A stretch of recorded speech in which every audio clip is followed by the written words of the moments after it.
बस कर दो। मैं तुम्हें डिस्टर्ब नहीं करना चाह रही थी। मेरा बसा बसाया श्री तुम लोगों ने पकाई है, उसकी हंडिया बीच चौराहे में फूटी है। मनहूस हो तुम।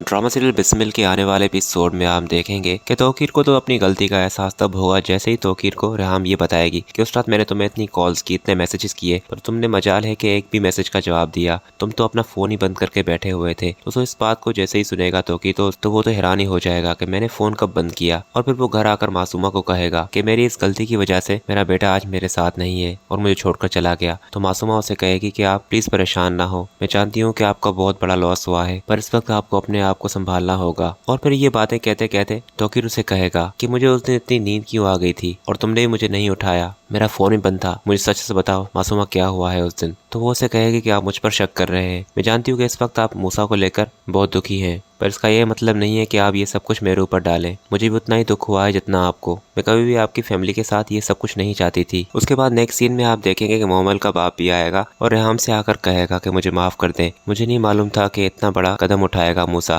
तो वो उसे कहेगी कि अब आप यहाँ पर क्यों आए हैं, आप सब मेरे बेटे की मौत के जिम्मेदार है। कितना टूट चुका था वो, पहले अपने बाप की गलती की वजह से और फिर मोहम्मद ने भी उसका साथ नहीं दिया। जिस पर वो उसे कहेगा कि मोहम्मद तो कह रही थी पर मेरी इज्जत ने मूसा की जान ले ली और सच कह रही हैं आप, इस सब में मेरी भी उतनी ही गलती है। तो मोहम्मद की तो हालत बहुत ही खराब होगी। मोहम्मद को उसकी माँ दिलासे दे रही होगी कि बेटा जो हो गया बहुत गलत हुआ, प्लीज तुम अपने आप को संभालो। मोहम्मद के पास तो अपने माँ बाप को कोसने के अलावा और कोई भी चारा नहीं होगा, क्योंकि अब मूसा तो वापस नहीं आ सकता। वो अपने माँ बाप को ये सब कुछ कह रही होगी कि आप लोगों ने मूसा की जान ली है। उस रात अगर आप मूसा की बात सुन लेते तो शायद आज मूसा हमारे बीच होता।